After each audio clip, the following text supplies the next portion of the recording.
myself to the stream. There we go. Good morning, everyone. Welcome back to the World News Network morning live streams. I hope you guys are having a great Saturday or great Saturday morning. And I know there are so many of you from all over the world. And I just wanted to, Miss Pippa decided to jump up right as we were starting. I think she knew. So yes, she is doing, she's doing real well, guys. So I'm so excited to start talk about the real news that we have this week from various sources and all the craziness. And we're still reacting from Prince Harry's V-card revelations, which are to me just so silly in so many ways. Oh my goodness. So anyways, guys, good morning and good morning. Hold on here just real second. Jill Sanderson, wow, thank you so much for the tip. Would you please use this to take yourself to a fancy afternoon tea while in London and tell us how it was so we can live vicariously through you? Yes, I will be happy to do that, Jill. That would be wonderful. Somebody recommended a good place to me once, and so I'll have to go ahead and find that here real quick. And I think that would be wonderful. I'm planning on doing just a lot of stuff. I'll be there. I mean, I will be in London at least 3 times this year for sure, if not more. So I'm going next month and I'm super excited about it. So I will be going I scheduled my trip around the Commonwealth Day service. So that is on the 13th, I think.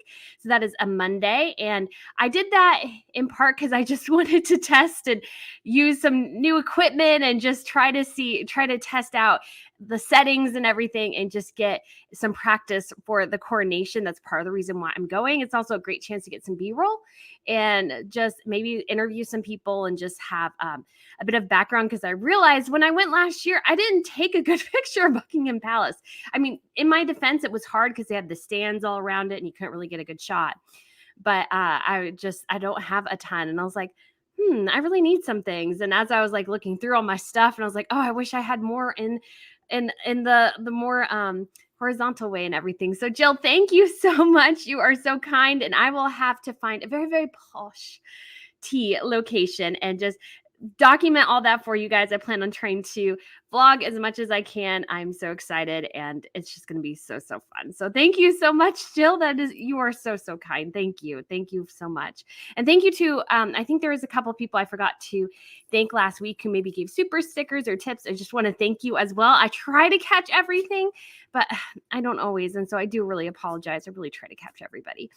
And so just a bit of a good morning. Good morning to Tori, KB Parlin, Rensky.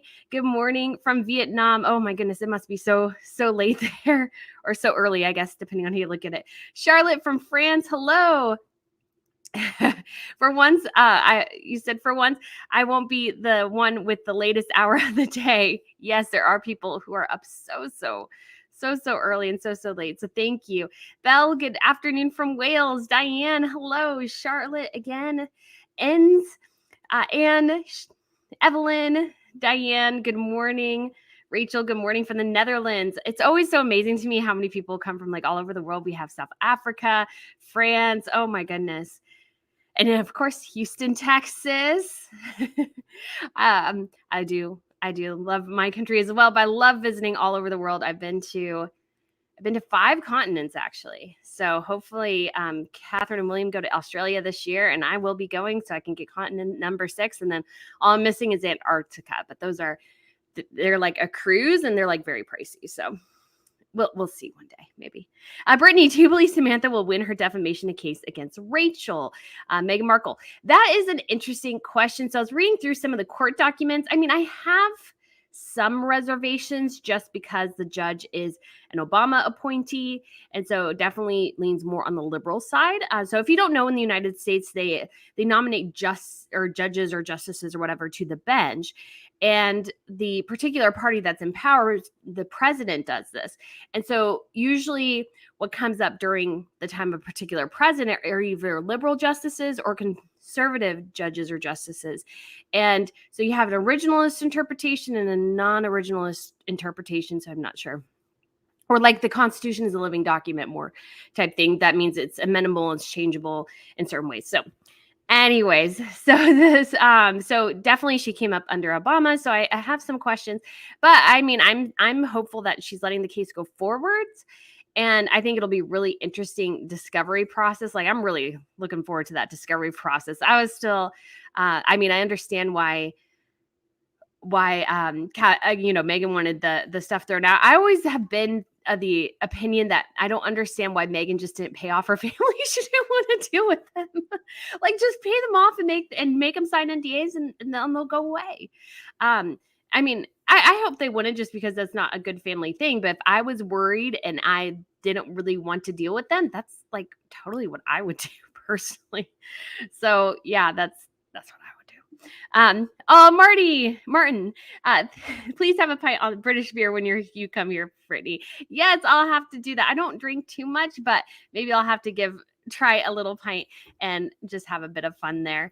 Because I do love, oh my gosh, I love Britain. I'm hoping maybe I could figure out how to get out to that place, that Vine Tree Inn location. It's kind of hard to get to. I don't think if you don't have a car. So, and I don't trust myself to drive on the wrong side of the road and not kill somebody. If I'm being honest, that would require a lot of training. That would require a lot of training and a lot of thinking. That'd be it would be so weird to drive on the wrong side of the road. That would just be crazy.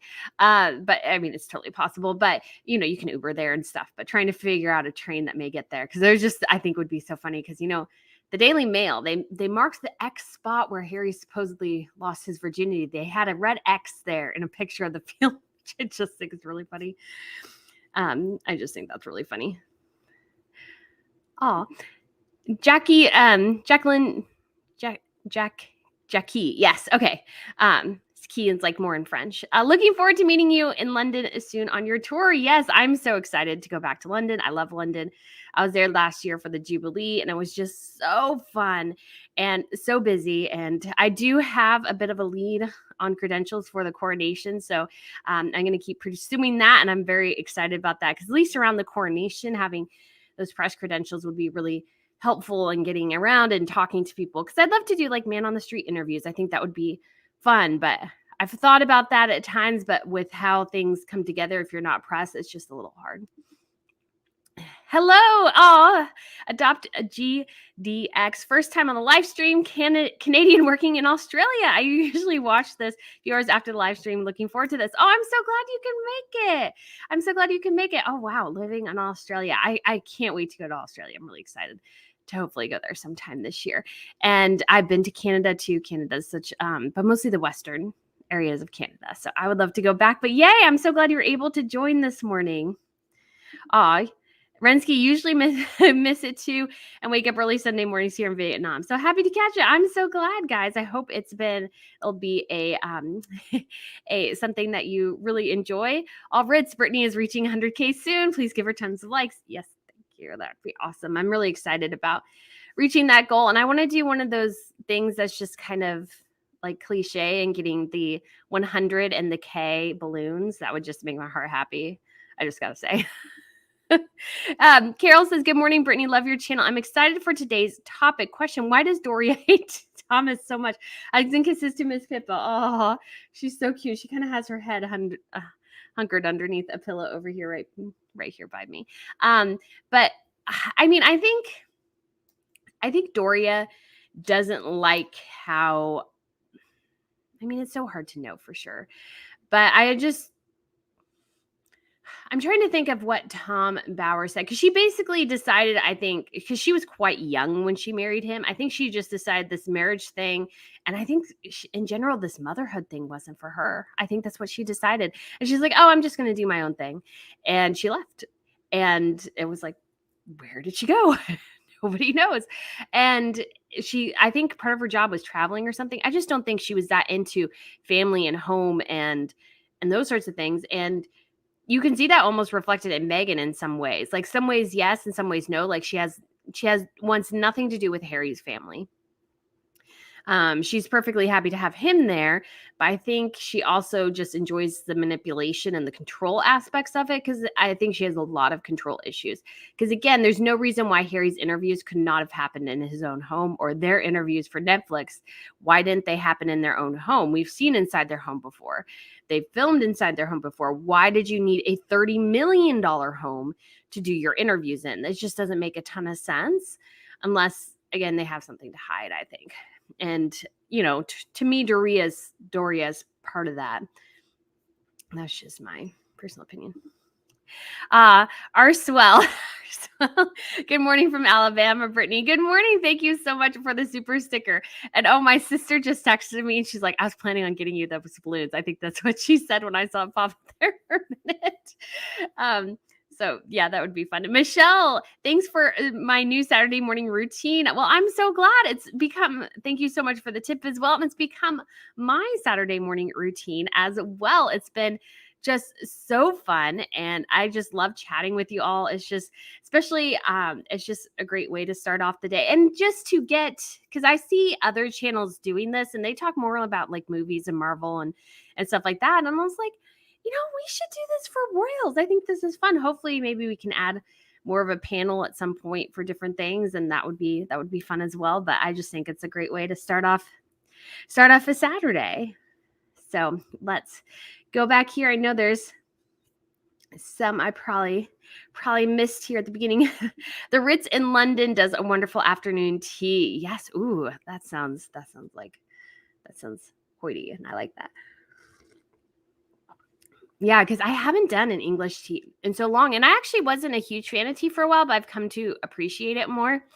And as long as it's kind of more on the fruity end, like my parents like iced tea, and I'm just not an iced tea person. And that's more like black tea. It does nothing for me. But I like more the fruity, and iced tea or tea is good. Brittany, will Jason Knapp testify in Samantha Markle's defamation case against Meghan Markle?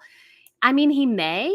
The challenge is he is abroad, so that offers a bit of hindrance, I think, trying to get him. I mean, they can tell. Well, they did bring in Kate Moss. She testified basically via Zoom. So I'm sure something similar could happen in that instance. I think Jason Knapp is kind of a fascinating character. I'd love to interview him because he's obviously very loyal to Catherine and William. But he was like really on what Meghan Markle was doing. He was like, okay, let's figure this out. Like there's some really big problems here. And he was he was protective of staff members. And I think that's a wonderful thing. And he's like, I see bad behavior here, and royals, regardless of what they think, or especially what Meghan thinks, you are not above the people working for you. Most of these people have given up jobs and very high-profile roles in the private sector to work here, and they're not here for you to treat them as if they're trash and servants for your every whim. That's not their job. And I think that delineation was very good. And so I think he would be an interesting guy to chat with. Okay.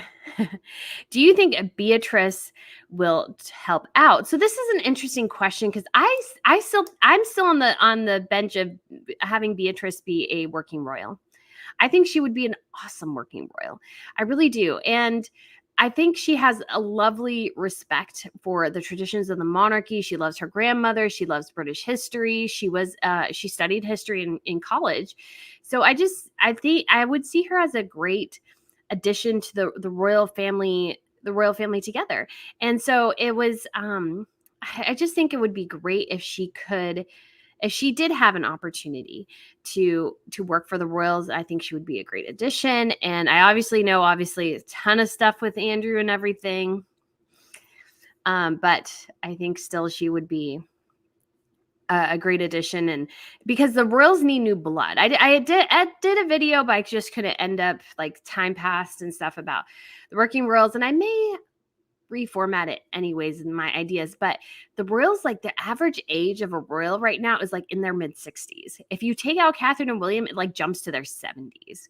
So it's a very, very old institution in a lot of ways. And the Wales' kids, yes, they'll grow up and they'll be part of it, but that's a good 15, 20 years from now still. Well, I mean, more like 15. George is going to be 10 this year.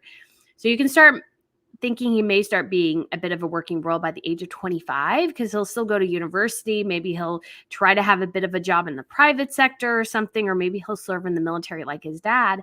But then it's like they need that fresh infusion of youngness, and I think Beatrice could add that and be kind of a stopgap until the Wales's kids come in.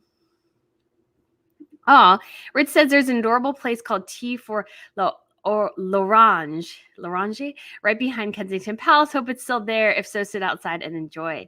Yes, that would be wonderful. Yes,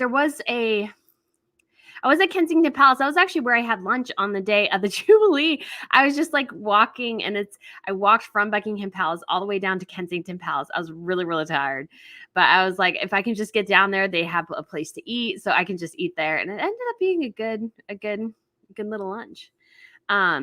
So yeah, the food was good. I think I had dessert too, and the dessert was good.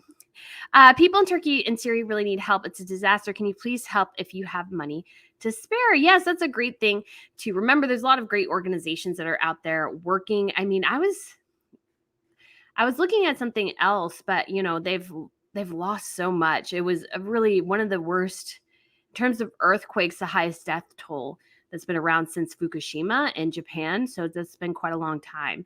So it's one of the worst, I think, in the last 100 years or so, several decades. And so obviously the tsunami that happened, because that was triggered by an earthquake in 2004, I think, was something different. But yes, there's a lot of people at work out there right now. I know it's and those early days are hard because you have to get all the supplies in and you have to fly it in. Oftentimes too, they like to disaster relief organizations like to pull things locally if they can. But yeah, it's a very, very big undertaking. So I'm not going to recommend any particular place, but if you feel led to do that, obviously you can do that. Reading Harry's book, it's obvious he's so blinded by Meghan. According to Harry, everyone loves and adores her, except for his jealous family members. Yes, when Harry was talking about in his interviews, which he repeated multiple times, he's like, my family thinks I'm delusional and paranoid. And it's like, yeah, you are. Like, that's an accurate description of yourself right now, is delusional and paranoid. And so much of it is this obsession with Meghan, and that she's his, what do they call it? Oh, I can't think of the word. Oh, it's some sort of guru something. Oh man, I can't remember what I'm thinking. But yeah, he's so completely blinded by her, insanely in love with her. But I think almost more the idea of her than who she actually is. So I wonder sometimes if the rubber meets the road in their relationship, and he's like, oh, this is not necessarily the person I thought I married. But he's just so like deluded by her at this point. It's really very sad. It's really very sad. Enger, hey, hello from Oslo, Norway. I'm hoping to get to Norway this year too, because your crown prince and princess are celebrating their 50th birthday, and there's some sort of event. So I'm very, very interested. I would love there. I haven't really been to Norway before, or Scandinavia. So Sweden's definitely on the docket this year, and hopefully Norway and Denmark as well. So that'll be so fun. And Natalie, yay, I finally got to see you on live. Hello from Whitby, Ontario, Canada. Hello from the US. Brittany, are you a travel agent? I think I want to switch my career goals. I am not a travel agent. I just have been traveling a really, really long time. I've traveled since I was young. And I've been on planes since I was a baby. We lived away from my family. So I just have been on flights quite a bit. And so I've just been all over the world. And so I'm pretty good at navigating myself around. And thankfully, I have a good sense of direction. I think it would be terrifying if I didn't have a good sense of direction and couldn't figure out where to go and how to follow things. Although I will say I did struggle my first day in London figuring out which direction the train went at Paddington Station when I was trying to get into town. So that was my that was a bit of a failure there on my end. Lori Shelley, thank you so much for the tip. You are so kind. This live stream is my new favorite. I love the even-handed, informed, enthusiastic commentary on company. Oh, yay. I'm so glad. I really do try to be even-handed and fair and not be so, I guess, so negative. I am negative sometimes, but not so negative. So I really just try to be very much just honest in my opinions, but also give good commentary and analysis based on, kind of history and my understanding, watching royals for just a really, really long time. And it's something I've just really come to enjoy. And so I just love this whole process, and it's been so fun. And so thank you. I'm so glad other people enjoy it too, because I think it's so fun. All right. Katarina, hello, greetings from Finland. And then we have Luina, love from Poland. I went to Poland this year. It was so pretty. It was really something I enjoyed a lot. So I have a video and a lot of stuff to get together for hopefully a castle video on your castle in Krakow. And so that's what the seat of Polish royals for many, many centuries. So it is quite a cool place. And they have a dragon. They have a dragon there.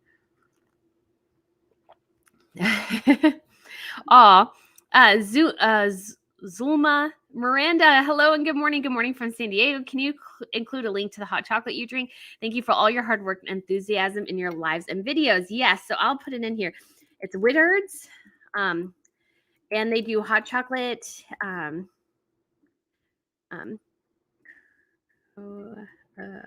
can't spell coca today. Hot chocolate. They serve hot chocolate and they have tea too. So I actually buy some when I'm there. And so I'll go into the store maybe and show you guys what I get. I'm really hoping they don't have the cinnamon online right now. And I'm really hoping they have it in store. The cinnamon was so good. I'm so bummed I waited for it till the end because I wasn't sure about it. And then by the time I started doing it, they weren't selling it anymore.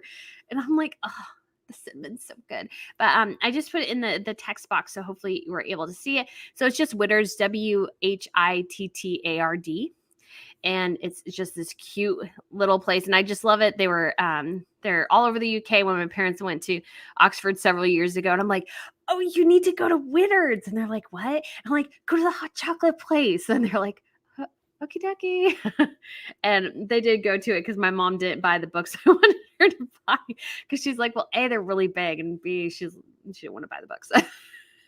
Not because she didn't want to buy them, but what I've always thought about, there's some really good historians and British historians on Nazi Germany. And that was kind of what got my interest in history. So I asked her to buy a couple books. She's like, yeah, I don't really want to buy this giant, Himmler book. She didn't really want to buy it. So, but that's fine. I ended up getting it anyways at the end. Swims with the Whales. Brittany, your interview with Angela Levin was fantastic. Yes, I thought that went super well. And I am super excited. I have a couple other feelers out to people, hopefully maybe Valentine Lowe. And then there's a gentleman who's coming out with a book on the history of coronations. I've asked for an advanced copy of it, so hopefully I'm able to get it. And I'd love to interview him about it as well, because I was thinking, oh, it'd be great to do like a history of coronations and everything, but there's just not like a comprehensive guide out there, because I think it's been so long since people have thought about it, really, that there's been nobody writing a book, or so you would have to go to each individual person. Not that that's necessarily bad, but that's a lot more time consuming than having the history and other traditions associated with the coronation process within one book. Because there's like a stone from Scotland they have the throne of St. Edward the Confessor. I was reading and this was in the Washington Post, and this woman, I don't know if you guys saw the article or not, she made this comment basically that Charles, to show his diversity and his inclusiveness, should hoist Archie up essentially on the balcony and show that this mended the relationship with Harry and Meghan. I was like, no, don't do that. Why? Like, A, that doesn't make any sense. Archie is constitutionally irrelevant. Just not to be rude to him, but he is the sixth in line to the throne. So he's just not that important anymore. And B, his father's left the monarchy and everything. And so it was just, but one of the things that she said was that they were creating new thrones. And I'm like, yeah, no, you would, unless it was, the throne was too fragile. I just cannot see them not using the throne of Edward the Confessor. I just cannot see. I mean, you modernize it, but you don't modernize it that much. You need to keep the throne of Edward the Confessor. Okay, so I know I've had a couple of super stickers come through. Grace, thank you so much for the super sticker. You are so kind. And Angel, thank you so much as well. You have become my favorite YouTuber. Oh, thank you. I think you should do more interviews. The Angela Evan one was so good. Can't wait to read her book on Camilla. Yes, I thought it, again, went super well. It was super amazing. Wonderful interview. She was so kind. Unfortunately, we couldn't do the video component because I'd prefer to have a video aspect of it. But hopefully, sometimes that's all people could do, and that's totally fine. And so I'm looking forward to doing more of those. I enjoy interviews. They're fun. They're interesting. And it's a great way to chat with people about these topics, especially those with a little bit of inside track. And I thought she had some really great insights. I thought it was really fun. Asma asked, do you think Harry and Meghan really know each other? No. I think Meghan knows a lot about Harry, but does Harry know a lot about Meghan? No. And that would be my personal opinion. I don't think Harry knows that much about Meghan.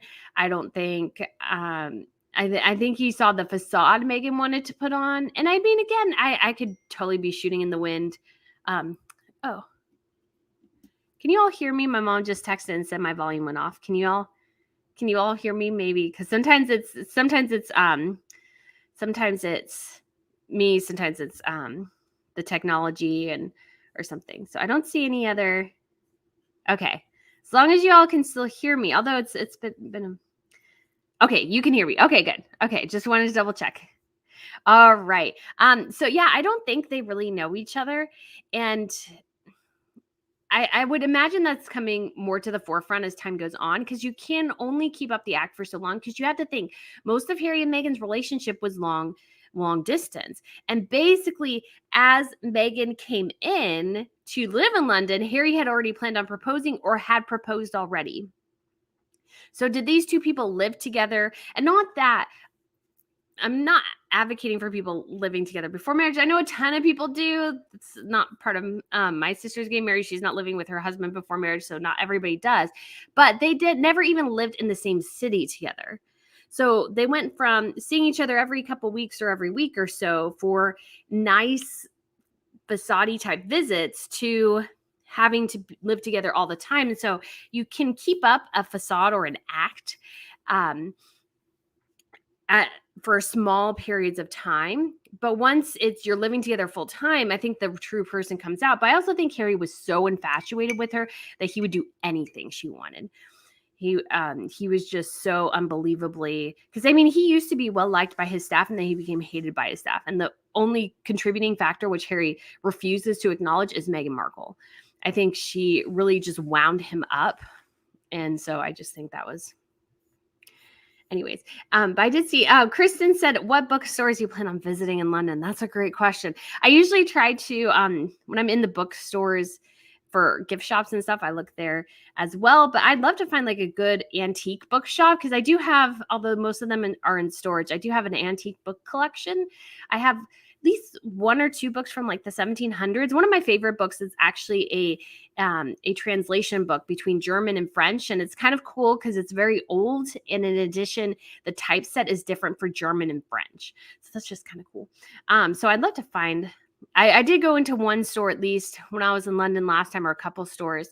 I was actually outside Hampton Court, and they had some shops around there, and they had an antique store. I didn't see many books, but I found an old coin from like George III, and so I was like, I had to buy that because he was the king of the United States when we seceded. So I just felt like that was that.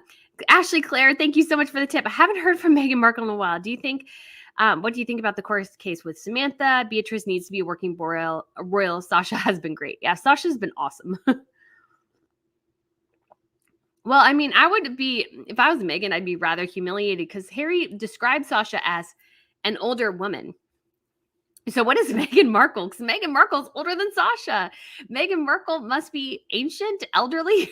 What is the descriptor? Because Harry really made that sound like it was an Elizabeth Hurley type, when it was really just a fellow teenager. I mean, I can't even think of myself at the age of, 16 or whatever he was, 17, and thinking of somebody 2 years older than me and calling them an older woman. I would just never do that. I would like, they're my age, essentially. Older woman probably at that age and my age would have been like late 20s, early 30s when you're that young. You never think you're going to be in your 30s. The age catches up with you. It's surprising. So yeah, I think the court case will be great. I hope Samantha can continue it. I think it would just be good to hear, because I think so much of what Harry and Meghan thrive on is nobody asking them good, hard questions. And you can ask good, hard questions in a very respectful way. If you listen to my interview with Angela, I didn't ask her, you could say, tough questions, but they were good and insightful.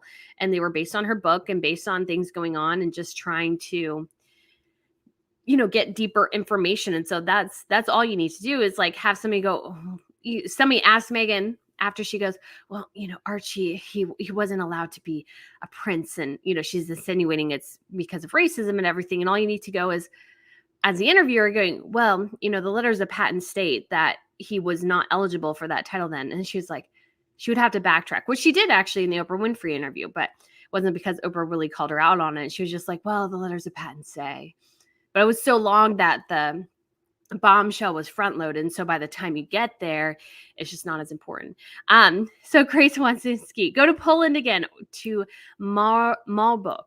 Oh, I will. I would love to like spend some time. I mean, I kind of debated, I still debate, living part-time there or something. So I will have to, I'll have to see what happens. But I just do really, I love Europe. I love the history, but I also love my own country too. And my mom doesn't want me too far away. So we'll have to see. But I just do really enjoy just the process of getting around Europe. It's so easy to get around. It's so wonderful. Oh, this is a great question. And someday, please explain England versus Great Britain for us Yankees in the US. So this is a good question. This is a great question. So England, or the United Kingdom, is made up of 4 countries. So England, Wales, Scotland, and Northern Ireland.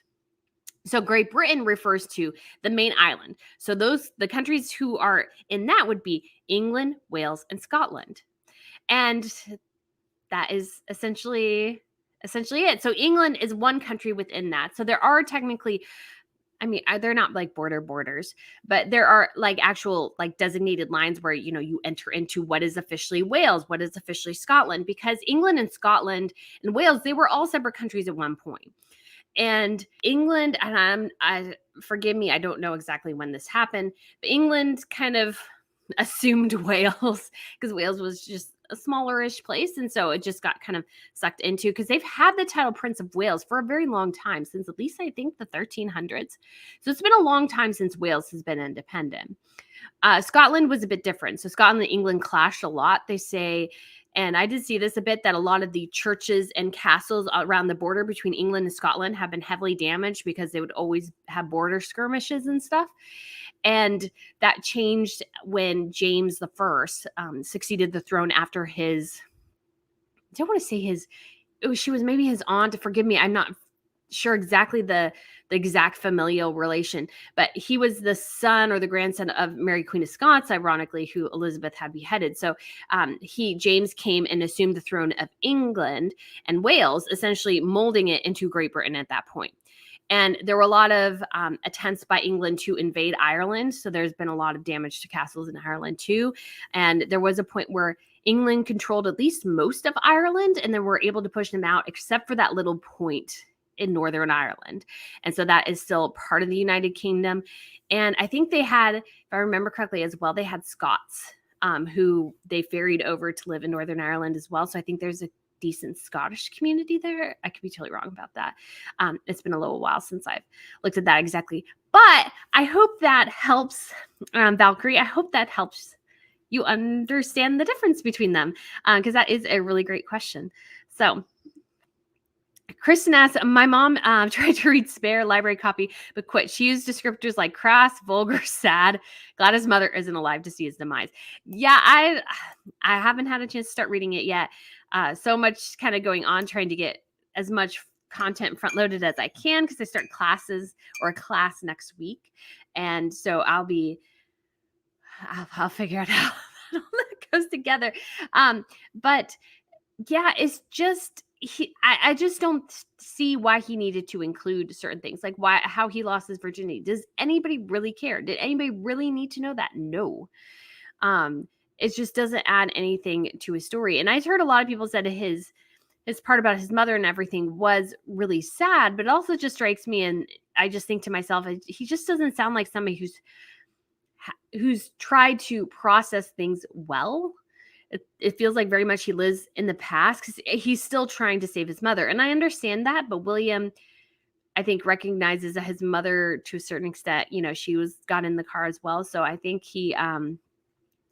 I think William has a very good understanding of his mother, whereas Harry lives very much in delusion and fantasy, which is quite sad.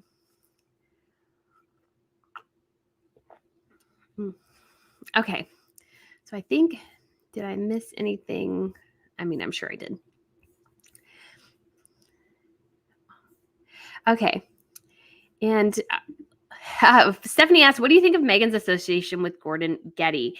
Yes, I've heard this rumor going around, without any, I mean, it's so hard to say because sometimes smaller outlets report things that bigger outlets eventually confirm. So I don't want to say no entirely, but I'm not really totally buying it personally. But again, could be totally wrong. So I'm not sure. Natalie, yay, thanks for hailing me out. No problem. I try to get to as many people, especially if I see anybody new that I haven't seen before. Sometimes I try to highlight them as well. Oh, Richard says, I've seen a lot of pics of Princess of Wales hugging her old history teacher and kids. So much for cold royals. Yes, I think, and I could be totally wrong, they are aware of what Harry and Meghan have said. So they are very subtly pushing against it, not saying publicly, yes, we're going to do X, Y, and Z. But I think too, it's like Catherine knew this guy. He was her history teacher. She was perhaps very close to him. And it's just nice to see somebody you haven't seen in a really long time and see him in a different way. And so, she recognized him and she felt comfortable giving him hugs, and not everybody is comfortable hugging somebody else. And you got to think too, I guess, that, they were just officially meeting for the first time. And I don't know, Meghan just doesn't. Yeah, Meghan is strange. G. Barnett asks, have you emailed Valentine Lowe about his new book for an interview? Yes. So you kind of go through the publisher and kind of get, ask certain things and kind of have, kind of a pitch of what you're going to ask them and stuff. And so you go from there. And so, yeah, you ask the question again. So yeah, hopefully it'll be about the Courtier's book. I do have the British version of it. Somebody was kind enough to get it for me while they were in the UK. And, but they have an American version that came out. And, there's just been so much that has happened because the Courtier's book was published in the fall, I think, not too long after the Queen died, or right around the time the Queen died. So it's been on the shelves for quite a bit. So there's been so much to happen in between. It'd just be interesting to get his perspective, not only on what he wrote in the book, but how they've seen things change within the palace system since the Queen died. Because you have to think the Queen had reigned for 70 years. So there was a long tradition of certain things that came in before that point. And so just kind of averaging out all that together it's definitely complicated. It's definitely very complicated. Okay. Oh, this is a good question because there's been a lot of talk about this. Teresa asked, Brittany, what do you think? Will Harry and Meghan come to coronation? So here's the pickle that Harry and Meghan have put themselves in. They need to go to the coronation because they need to reestablish their royal cred. That they need to reestablish their royals because they're still very hung up on those titles. They're still very hung up on themselves being treated as royals. So to a certain extent, they need to go. But they've also backed themselves into a corner because if they go, they look hypocritical. Yes, again, they've told us that this is a racist institution, which Harry walked back. So they're obviously sensitive to this criticism. So if the institution is so awful, so terrible that you spent a book, an entire reality TV show railing against it and how awful it is, why would you go? Why would you go? It's a decent question. And the only reason that they would go is that, well, they have to go because I don't think things are going super well for them. Because although, yes, the book sold well, yes, the reality TV show did well, Did it help them in the long run? No. People like them less. And obviously there could be an adjustment at some point. As time goes on, people walk back and reevaluate certain things and say, no, maybe it wasn't so bad. But Harry's book, it was, TMI, too much information. You can share your story without sharing that much of your story. And so I think they're in a real pickle because they need to go, but they seem hypocritical if they do go. But yet they want to be the center of attention, but they won't be. I mean, we've heard this more and more growing, which I suggested from the start, is that they won't be on the balcony. The balcony will once again be working royals. I think for the Trooping the Color, it'll be the extended royal family will be on the balcony because that makes sense because it's several weeks later. But for the coronation, the image needs to be Charles, Camilla, William, and Catherine, and William and Catherine's children. That's the future of the monarchy. That's the image. You don't need Harry and Meghan for that. Harry and Meghan have made themselves irrelevant to the entire conversation. That was their choice. And they have to live with that. And that means missing out on history in a lot of ways. They were treated with a lot of respect given the Queen's death and what she would have wanted. But I do think personally that Charles and William were very much behind Harry sitting as far away from the family as he did. I think William and Charles were behind that more than the Queen. When it came to the St. Paul's service at the Jubilee. That humiliating moment where Harry and Meghan were very deliberately set behind Princesses Eugenie and Beatrice, even though Harry outranks them technically in the line of succession, was a very, very, very clear edict from the monarchy that you are less important now. You've lost your right to sit with the highest ranking members of the royal family. So I think there'll be more of that this time. So the question is too, can they handle the humiliation once again? I don't know, but I still think Charles, he wants a relationship with his son. He wants a relationship with his grandchildren. And I can't fault him for that. I think that's wonderful that he wants to have that still. I think that's marvelous and shows how much bigger the royal family is than Harry and Meghan. But he also has to be clear that the royal family, the monarchy it's not like a business, but it is a business. And Harry is no longer part of that. So he needs to be treated like he's no longer part of that. And that means shoving him in the back with his wife and inviting them, but being very clear, you are not important on this day. You will take a very, very public backseat to the rest of the family. So yeah, it'll be interesting. Once again, interesting to see how it goes. So just asked, good morning from Callie. Fantastic work on the Angela Levin interview. Great job.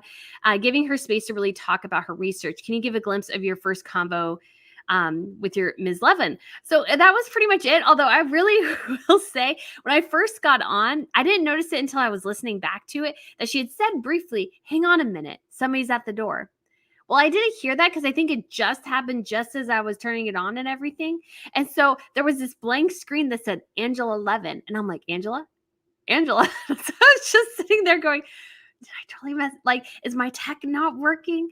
Because I was just a little worried about that. And I was like, I kept trying different buttons in Zoom and I could not figure out what was going wrong. And then she comes back. She's like, there was somebody at the door, Amazon. And I was like, okay. So that was a little bit of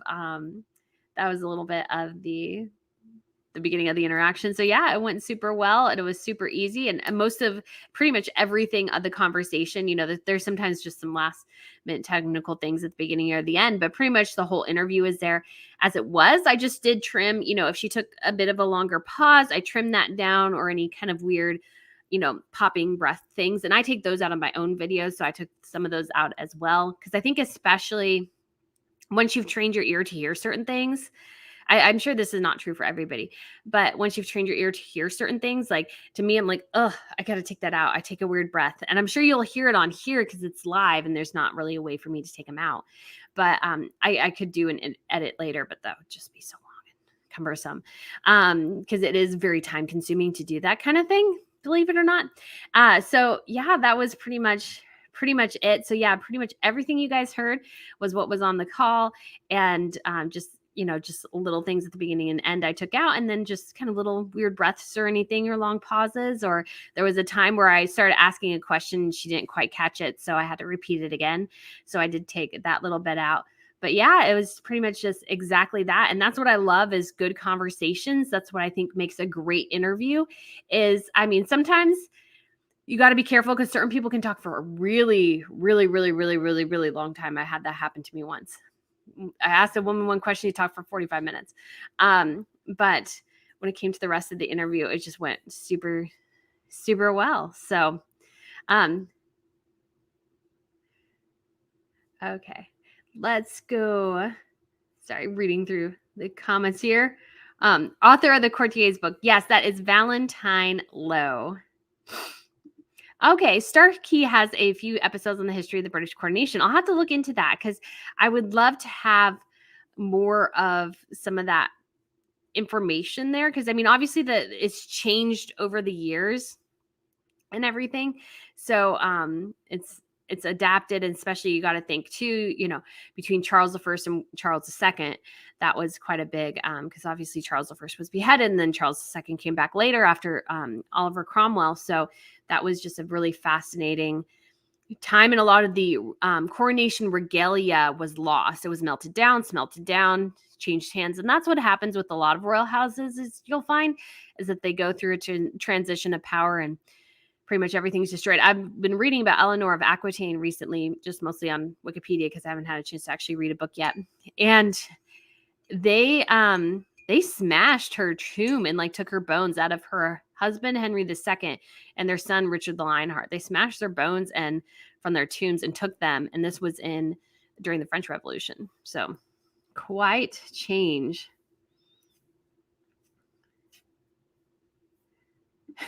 Just to say, Electrina, why are you so superficial, Brittany? There is no substance there. I think I've given a pretty good history lesson on the UK versus Great Britain versus England situation. So I think there's some pretty good substance there, if I do say so myself. But that may be just me. But I think other people would appreciate it.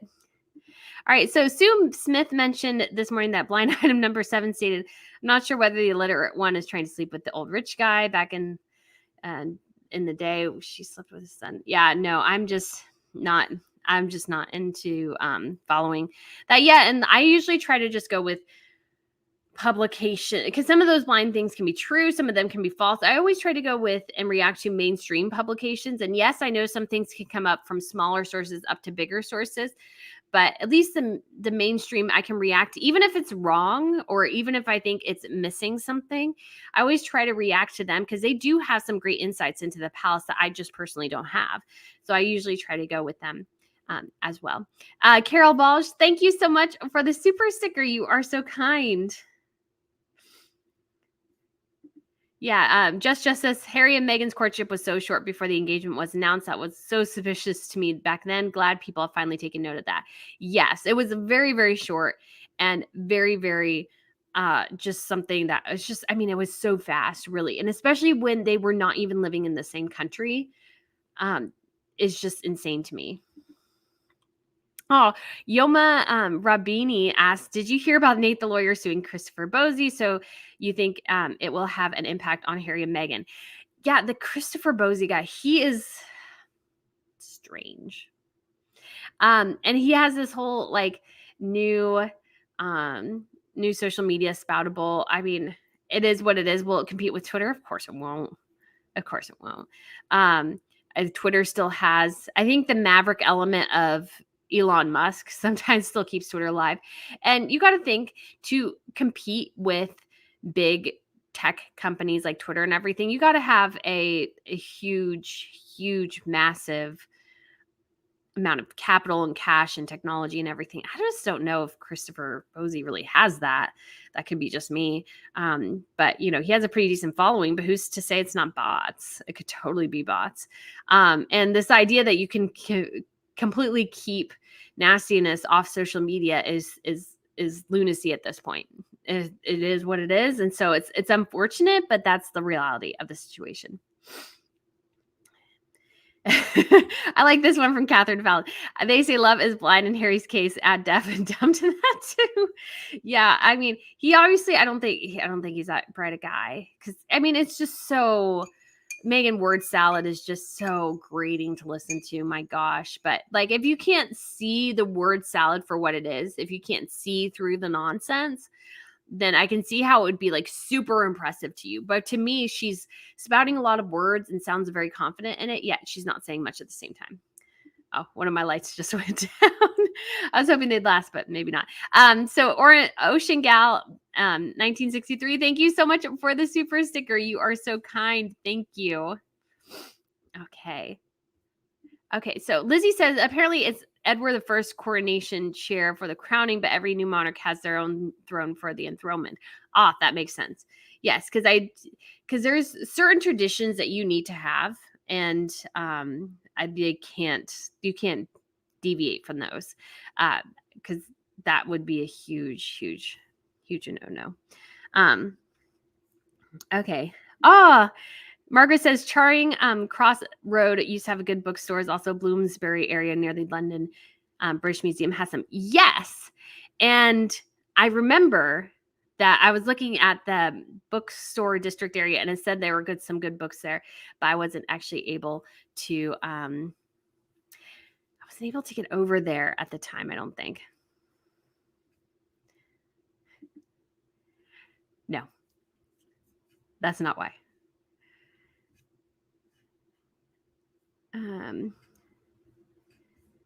Okay, let's go down here. Okay, Trina, thank you so much for the super sticker. You are so kind. All right. Let's see. Okay. Grace, go through northern Poland and visit the 14th century Teutonic castle in Malbork and Marienburg. It is amazing. Loved your interview with Angela Levin. Thank you. I'll definitely have to check that out. Again, I would love to go back and just travel to like different castles throughout Europe. I think that would be like a fabulous series. I'd love to try to even do like more of a documentary on something. And so it's wonderful. Let's see.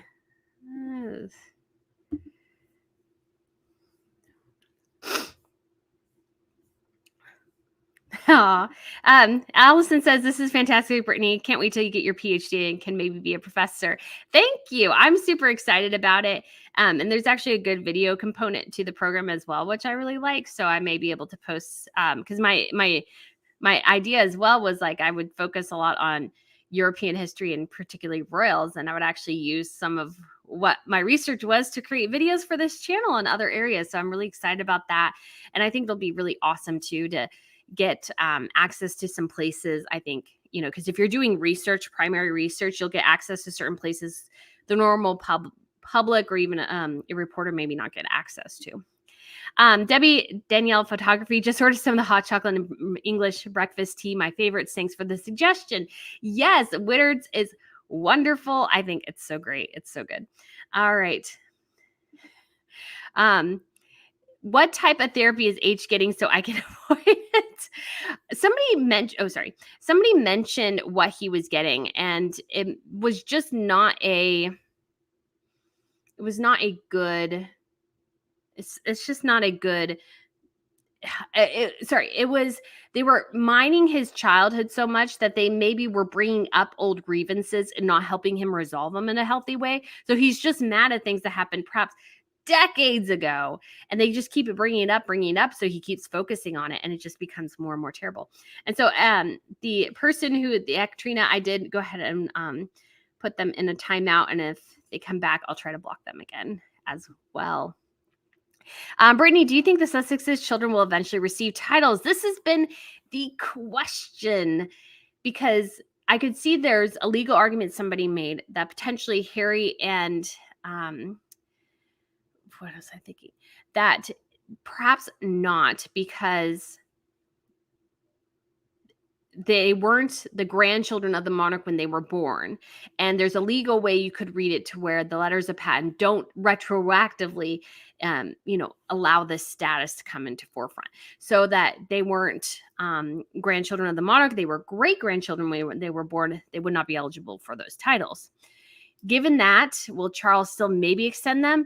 I mean, I can see him being soft on it, but I can also see William being really, really tough on this and going, Dad, no, you cannot do this. No.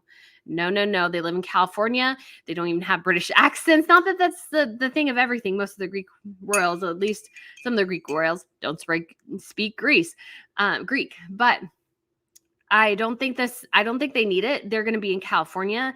They know nothing about the British royalty family, anything like that. They've been deliberately kept away. Why would you placate Harry and Meghan by giving them that for absolutely no reason whatsoever?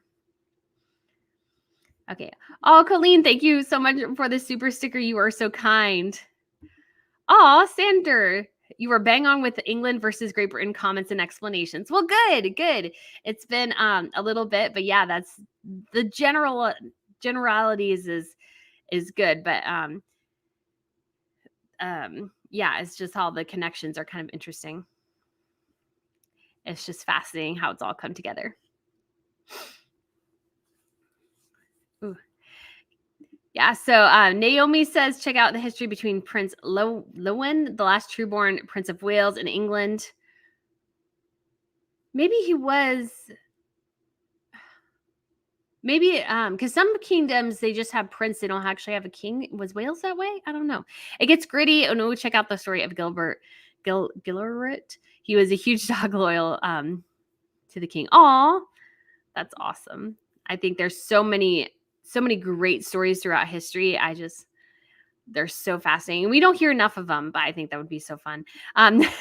Winners will give a promo code if you refer a friend. Aw, tea time with my mom. Thank you. Yeah, I'll have to let them know. I kind of thought about seeing maybe I should ask them to see if they'd be willing to sponsor this or not, but I get nervous. So don't always get a chance to. MEN says, why do you think we haven't seen Prince Edward in a while? We answered this a bit last week. There's been some rumors that perhaps he's sick, which I hope isn't the case just for him. And there's been some who have suggested as well, maybe he's mad that he doesn't have the title Duke of Edinburgh yet. I could see either one of those, but it's just hard. Perhaps sometimes there are things going on, or maybe he's the executor of his mother's will and he has a lot of things going on behind the scenes, or he might be tasked with something special from Charles. Charles and Edward aren't really close, but I imagine they've gotten closer over the years, given Andrew's troubles and everything. But you have to remember too, Andrew and Edward are at least 10 years younger than Anne and Charles. And so there's a huge gap. And so very much the older two are close. The younger two, I don't think they're actually that close with each other, but they at least hang around each other a little bit more, I would think, because at least they're similar in ages. But Charles and Anne, I think, have grown really close over those last couple of years. Okay. Kenzie asks, will Harry and Meghan ultimately divorce? My always thought is yes. They'll divorce at some point. I don't know when it'll happen, but I've always thought they'll be divorced because I just don't see them having really that much in common besides their quote unquote philanthropy, which I don't understand how that really,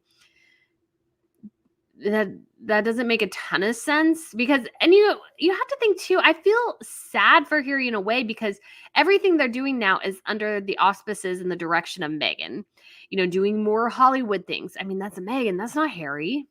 That's not Harry at the end of the day. So, yeah, I do feel sorry for him. And I think, being so far away from his family, that will grate on him. And I think, honestly, he'll come to resent Meghan for not seeing his grandmother and his grandfather more in their final days. If he doesn't regret it and resent her now, that resentment will fester and grow at some point. Because how can it not? How can you not think, well, maybe if I spent more time with her, maybe if I'd done this and that. I mean, of course, he thought he was the only one who could protect her from the people around her. But you got to think or hope at least some point he will wake up. But then he also has to admit that he made a catastrophic error in choosing his wife. So she may leave him before he leaves her.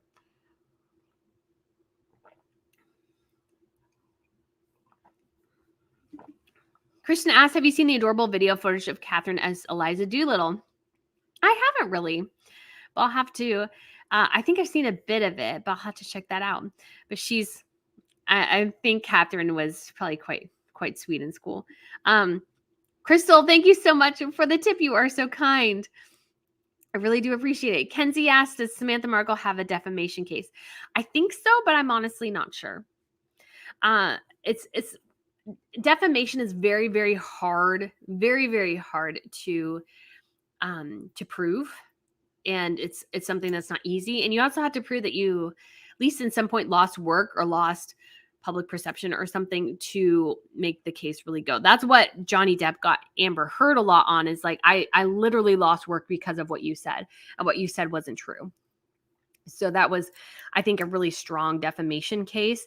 And I think, honestly, the way at least in this instance, the way the British, because Amber won in the UK, but she didn't win in the United States. So I think maybe the United States system on at least this issue may be slightly better on this type of case, but I'm not a legal expert. I don't know. I mean, I've read a bit of legal stuff, but I'm honestly not an expert in the slightest. I want to put that out there, so I'm not sure.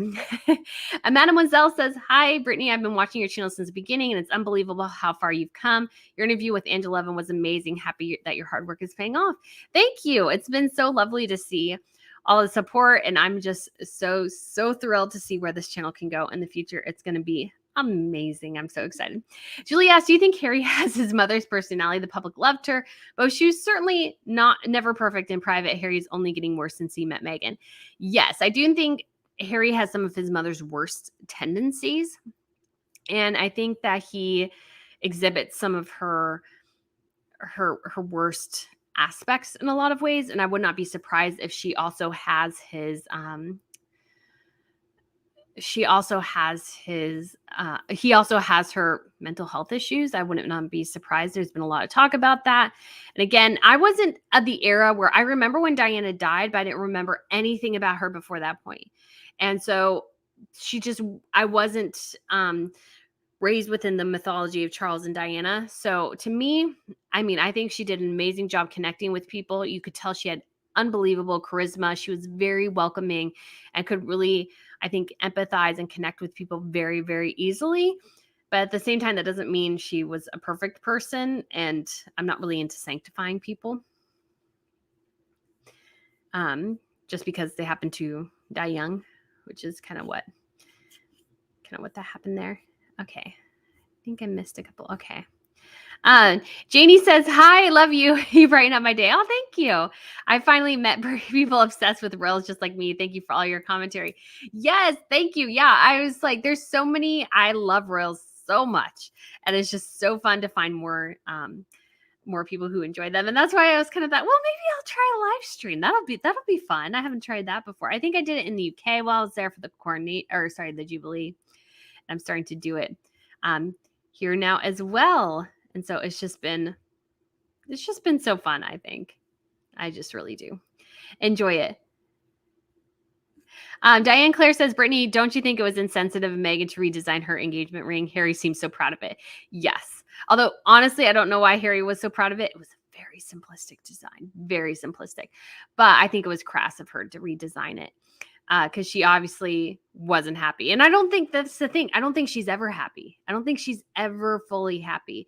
And they've signed a new deal maker in Hollywood or Rain Man kind of thing. And I think that's because part of it is like they need more money. They always need more money. And so I think this goes against their reasoning. Is like, oh, we just want, I know the privacy has been overused and not necessarily perhaps entirely true, but Harry and Meghan made the mistake of not being clear about their intentions.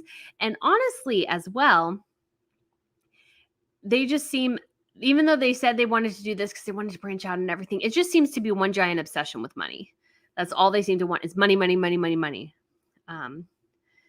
And so, yeah, that's definitely it. Okay. What do you think the plot to their first rom-com will be? This is Rensky, face fuchsia, wide eyes. I think it'll be a actress in a C-list cable show happens to find a gorgeous CEO guy who just needs a loving hand or something, or a severely emotionally damaged man-child that she can fix. I mean, I don't think Meghan can create anything or do anything that is whatchamacallit, that doesn't reference herself. I think that's she's so obsessed with herself. I don't think she can do anything else. Jen asks 813 survived the jive, did a brilliant video, 3 minutes, entitled Pagan King Anglo-Saxon Roots of Charles III Coronation Ceremony, if you're interested. Thank you so much for the tip, and I'll definitely have to remember that and check that out, because I think I'm so excited. We haven't seen anything like this. Apparently what I was reading is that this is the last monarchy that really does an actual coronation ceremony. So this is the only coronation ceremony we'll get in so long. The Spanish, I'm not sure exactly what they're called, and the Belgians, but given that they were scandals that led to the transition of power, they were very low-key events. In the Netherlands, it was bigger, and it was an investment or investiture or something. It wasn't a coronation. Mana says, Brittany, you've blown up when the trolls start. That is so true. That is so true. And I'm just somebody too, I don't really like to and I know I need to sometimes block people. That's I would just love to, hear everybody's thoughts and stuff, even if they don't agree. That's fine. Adopt GDX. Oh, thank you so much for the super sticker. And then Tori asks, does anybody know if Markle does a rom-com she can get actors to do along with the director and the Hollywood treatment? Yeah, Meghan definitely, she wants to do rom-com. I have no doubt that that's what they'll do. And I also feel like that's the cheapest and the most formulaic option she could possibly go with. That requires the littlest artistic talent. There's very good rom-coms. But what I'm thinking is Meghan Markle is Hallmark level, but worse. That's her level. So Hallmark, they're very formulaic.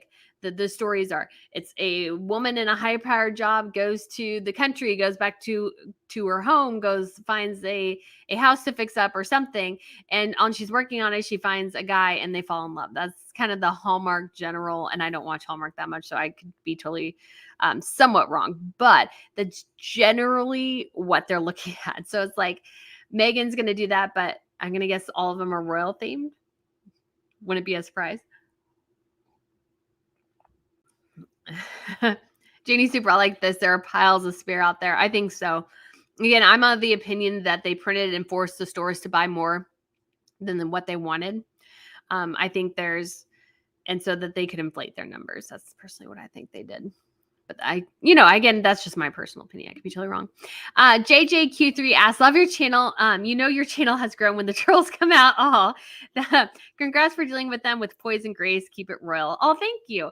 Yes, I try to deal with everybody with the kindness that I wish was on social media more. Because I think that's a great way to go about it. And, if you have an opinions and you state them, don't be afraid of them and don't be afraid of challenging them. But sometimes it's just not worth to get into the debate. So that's why I just had a one-word answer for that one person, which was just no. That's not the reason. Asma asked, do you think King Charles will have to choose between Harry and William? No, because he will choose William. There's no doubt he'll choose William. William is his heir. If it comes between the two of them, he'll go with William. Because he knows, I think in his heart, in his heart, he longs for Harry. He misses Harry. He mourns the relationship they had. He mourns who Harry has become. I think that's what Charles has an issue with. But when it comes to the throne, which he has been waiting for a good 50 years, he'll do everything he can to protect it.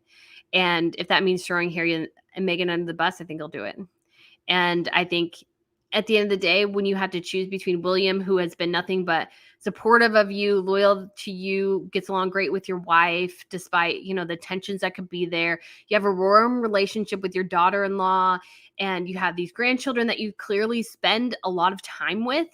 The Wales' kids spend a lot of time with Charles, and Charles obviously has a good, very, very good connection with Louis as well.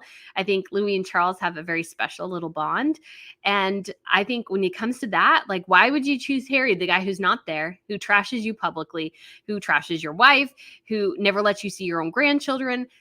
There's no competition. You would choose William.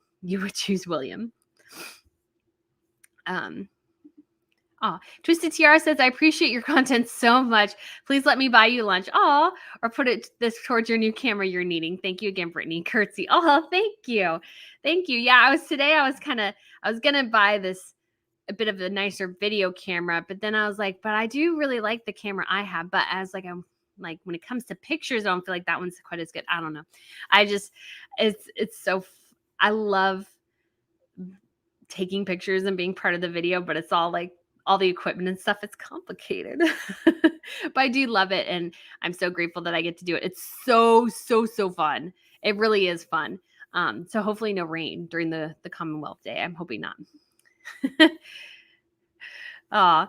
Oh, no, this is Katrina again. Oh, hi. Okay, let's see. If you're just going to be antagonistic, just not the way to go. And why would you be rude to somebody who's continuing their education, regardless of what you think? So let's see. Amelia says, what is the secret to your beautiful teeth? Oh, they don't, I mean, I had braces and I still use my retainer. I actually had them give me, like, they give you those plastic ones with your teeth. I had them give me more of a metal one. So that's it. I should bleach my teeth more. I think the wet lights help make them look really good. I did have bleaching stuff, but then I kind of got off of it and everything is just crazy. So Mona, hey Brittany, love your show. Did you see someone has created Harry and Meghan paper dolls? No, I haven't. Oh man. Okay. Keep going. Crystal says, good morning. One thing that gets me is despair. Harry says no one married for love. Howard Charles literally fought for Camilla for years. Yes, they're marrying for love now. The Charles and Diana was still like a very like ancient, almost like pack thing. It's like, we need to arrange these two people, even though they have nothing in common. They probably won't get along. We need the two of them together, Charles and Diana. And I'm like, yeah, I don't think so. I don't think you need the two of them there. And so it was like almost an arranged marriage, which was even in the 80s, very weird. Because you have King Harold and Queen Sonja of Norway. They had to wait for years to get married because she was a commoner. King of Sweden, he married his wife and she was a commoner and they married for love. Although I don't know where he stands on that right now. He's kind of a bit of a turd, I think. And like Beatrix in the Netherlands, who was a former queen, she married for love. Queen Margaret of Denmark, she did too. Like, I can't think of, perhaps one of the last kind of dynastic marriages types things, maybe Juan Carlos and Queen Sofia of Spain, who are no longer in power because he had a multitude of affairs with a variety of different women. That's the only other marriage I can think of that was almost maybe more arranged than anything else, but I could be totally wrong there. But yeah, that's the only marriage I can think of that to me felt a bit more forced than the rest. But yeah, most of them have been marrying for love for years earlier than Charles and Diana. So I don't know why they were on this kick where Charles and Diana had to be together. It was like clearly arranged. I'm like, what is the crazy question? Do you think maybe Jerry will become another Richard III to get to the crown? No. But does he maybe think of that in the heart of his heart sometimes? Maybe. Which would be sad to say. T Grim, 50. Thank you so much for the super sticker. You are so kind. Blessings, Heavenly. Brittany, your channel is supercalifragilisticexpialidocious. Thank you. I actually pronounced that all right. Yay me. Maria said Samantha had death threats because of Harry's wife lying. Has to be defamation, surely. Yeah, I would think so. But again, it's a tough road to skirt, is my understanding. And Isa, thank you so much for the super sticker. You are so kind. You are so kind. Okay. This isn't too shabby. Susan says, as a Brit, as far as I'm concerned, the traitor is a history. His family have taken him back. But as far as the taxpayers are concerned, he should get a bloody job or his father can keep him, not us. Yeah, I think that'll be the thing. I don't know if Harry will ever have a working role again. I could actually see Andrew coming back more than Harry, to be honest. Because at least Andrew has not trashed the institution. Harry has. So that's a huge difference. Oh, Annie, your channel is so fun, Brittany. I look forward to all your videos. I'm learning so much about the royals. Could you interview Lady C? She seems to be helping Sam's lawsuit. Yeah, I definitely had thought about that before. I've read her book on Harry and Meghan. So I've definitely thought of that as well.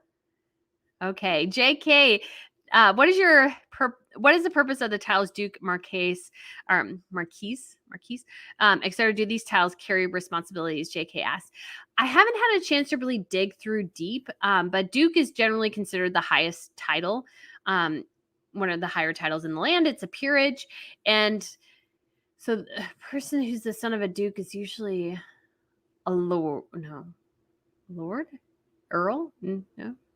Earl, yes, Earl. Because,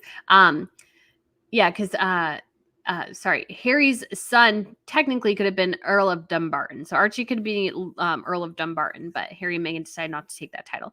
So the purpose of the titles, there's just different rankings for different titles, and there's kind of a order of succession. You also have Lord and Lady, Sir, which is more something that you give away. But yeah, the Marquis and Marquise. Those are titles. You have Viscount as well. And so those are all just hierarchy of traditions. Most of them don't have a role anymore.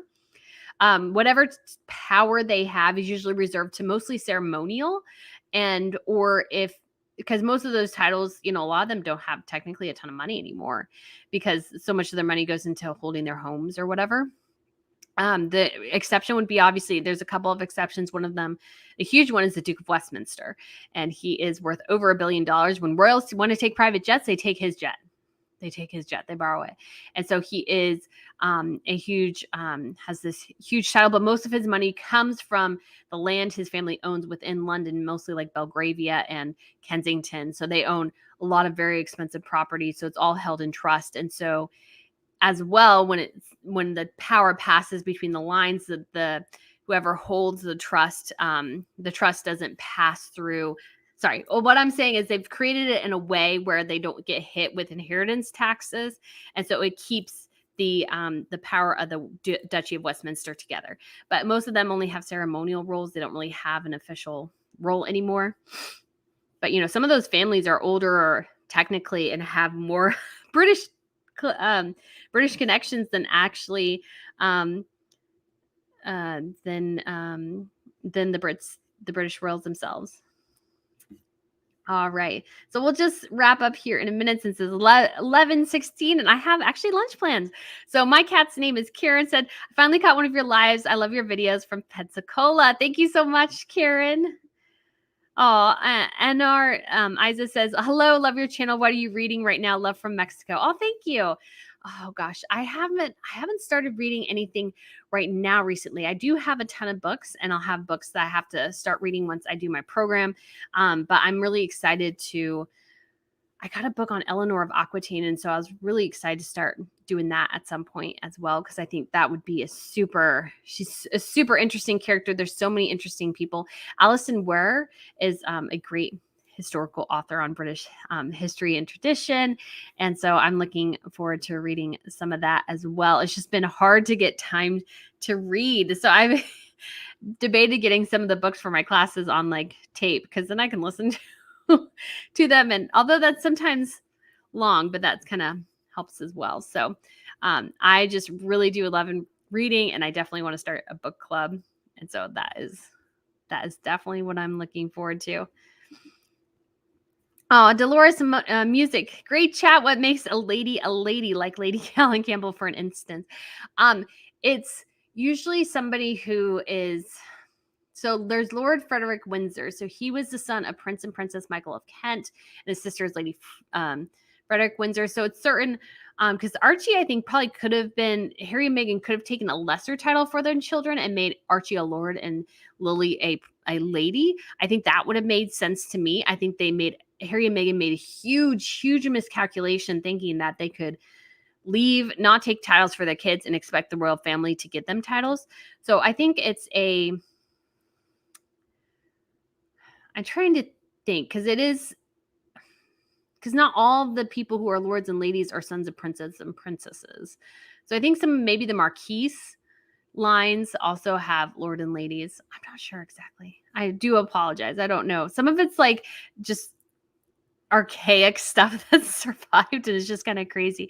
So some of it goes way, way far back in terms of the rules, but I have to look at it. Yay for wearing your retainer. Yes. And oh my gosh, I forgot something, but I'll put it on here in a second. Just seeing. Diane says, do you think King Charles will ever make the mistake of apologizing to Harry and Meghan? I don't think so. If he hasn't done it yet, I don't see him doing it anytime in the future. That's my personal opinion. Cindy Lou says, love that you don't let anyone rob your joy. Bravo. You handled yourself with grace this morning. Oh, thank you, Cindy. I really appreciate the tip. And yes, it's just, be kind to people. Maybe it won't be extended back, but that's all you can do. That's all you can do, really. So that's what I personally like to do in the face of adversity and stuff. But hold on one second. I meant to put this on when I started because I realized a lot of you were just maybe haven't seen all the videos or were nudes, but this is a fascinator I got in the UK for the Jubilee. I got this at John Lewis, I think. Marks and Spence, 55 pounds. I think this looks pretty good. I've always really liked. This was a pain in the patuckas to get back to the States though, because they gave me this huge, hat box, and I could not take the hat box, and so I was stuck to the front of my bag, and I had to carefully carry it. And at one point, I had it buckled into the seat next to me on the flight just to have a little bit of fun on my way home. So yes, this is my lovely little fascinator. It's so cute. And it's honestly, I think this is the price I got it for, 55 pounds for this. I don't think it's bad at all. It's better than that monstrosity Meghan wore to the Tripping the Color. Meghan has terrible taste in hats. I really want to do a whole video about Meghan's exceptionally bad taste in hats. Because she had this one hat and I actually tried it on. It was at Harrods and it was like $1,500. It didn't look nearly as good as this does for 55. Jessica B, thank you for all your hard work. Love you and your channels. Love your kindness. Why, thank you guys. Thank you so much. And so guys, thank you so much for watching. Me and Miss Pippa will let you get back to your Saturday. She has been busy sleeping like a log while we've been chatting. And so she just loves she just loves everybody. And she'd love to say hi at some point. Because she loves people. She is a people dog for sure. All right. All blessings, Heavenly. Thank you so much for the tip, guys. Well, thank you so much for watching, guys. I really hoped you enjoyed it. And I appreciate you all. And I hope you have a wonderful Saturday or Sunday, depending on where you're at in the world. And I look forward to seeing you guys again soon. Bye.